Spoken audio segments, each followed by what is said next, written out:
pasar por ese proceso de institucionalización que tiene su origen remoto en estos años 70 del siglo pasado. Es decir, hay que estabilizar, digamos, las pistas, hay que clasificar y hay que volver a colocar, digamos, un mapa a varias velocidades, pero entender claramente que esas velocidades no solamente son rutas de aprendizaje para el propio árbitro, que se le exige mucho, y qué bueno que se le exija, pero también hay una corresponsabilidad donde los propios partidos tienen que flexibilizar las propias dinámicas de competencia. Es decir, no se puede seguir pensando en una mejor representación con las reglas actuales, por mucho que se haya avanzado en candidaturas independientes, si se sigue pensando que solamente los partidos políticos se registran cada 6 años, por ejemplo. No se puede pensar en rutas de aprendizaje si no hay una valoración efectiva de las agrupaciones políticas locales o de las asociaciones políticas nacionales como semilleros, como antecedentes que permitan entonces sí crear los antecedentes de aprendizaje colectivo, que permitan incluso escalarlos a partidos estatales, es decir, pistas que actualmente nuestra ley electoral o nuestro conjunto de leyes electorales pues contemplan, pero que nosotros nunca hemos aprovechado a plenitud y que más bien terminan siendo sucedáneos para sabotear la propia competencia electoral, es decir, aventamos candidaturas independientes para sabotear al candidato de oposición mejor posicionado, le damos permiso a los militantes para que se presenten como independientes, pero luego después regresan al partido de origen. Es decir, mientras haya todo ese tipo de rutas que no están destinadas precisamente a acumular aprendizaje, kilometrajes de ciudadanía, como yo les llamo,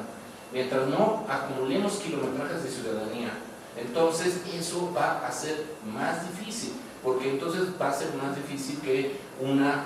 bloque apruebe o pase al siguiente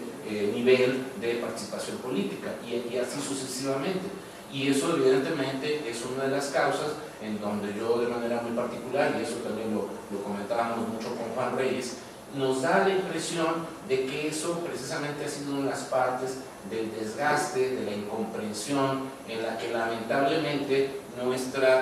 desempeño electoral reciente, pues entonces tiene estos desniveles y que además lamentablemente se ven arrastrados por el mal desempeño del resto de las instituciones políticas. Es decir, el sistema electoral apuntaló buena parte de nuestra transición democrática, pero no puede seguir sosteniéndose solo sobre ese pilar, y no es al contrario. Es decir, mucha gente golpea a los partidos, golpea a las instituciones electorales, pues entonces van a golpear el único bastión que tenemos serio donde se está garantizando la democratización de este país. Es decir, es que eso es lo que ciertamente la gente no está viendo con claridad, de que lo que tenemos que reforzar es el desempeño de otras instituciones como el Congreso, como el Poder Judicial, como la misma Presidencia de la República, porque precisamente los resultados electorales son los que han permitido la alternancia, que han permitido que haya elecciones libres, que haya elecciones participativas, independientemente de que nos guste o no nos guste quién gane. Pero es, digamos, estamos poniendo la carreta delante del buey. Y la lectura que ahora tenemos de criticar al INE por criticarlo, pues está muy mal enfocada. Es decir, y yo lo digo con mucho respeto para mucha gente que seguramente tiene una opinión a lo mejor bien ganada de manera particular sobre algunos partidos, pero como aquí lo dijo muy bien la doctora Friedemann, y ciertamente es un elemento, hay que diferenciar el papel de los partidos en una democracia, y otra cosa es hablar de la acción particular de ciertos partidos en un sistema político determinado. Entonces, esta dificultad, desde luego, pues hace al mismo tiempo muy interesante, y ahí paso precisamente al segundo punto que quería yo cubrir con mi intervención, cuando uno ve en la perspectiva comparada, efectivamente, la excepcionalidad mexicana, pues más que verla como algo, como no sé, como si fuéramos el planeta Plutón ahí perdido en las lejanías del sistema solar, del autoritarismo o algún otro tipo de situación,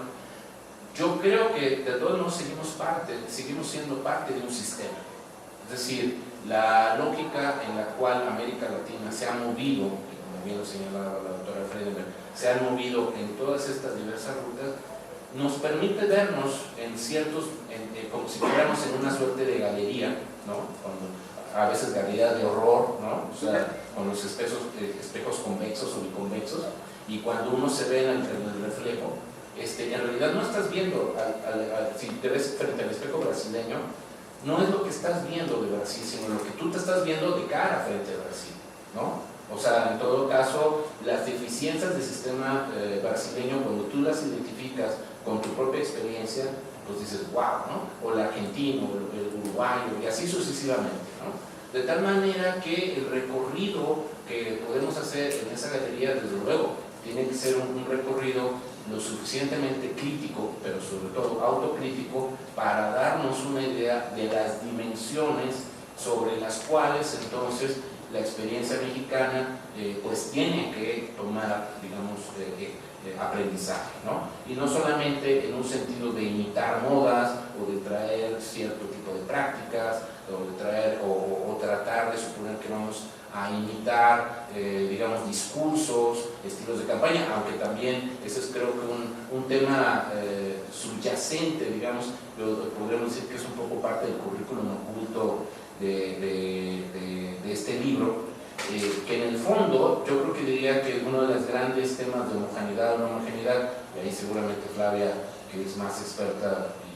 en esto que muchas personas que yo conozco, en el tema de comunicación política, pues los estilos de hacer campaña, los estilos de hacer política en América Latina, pues en ese sentido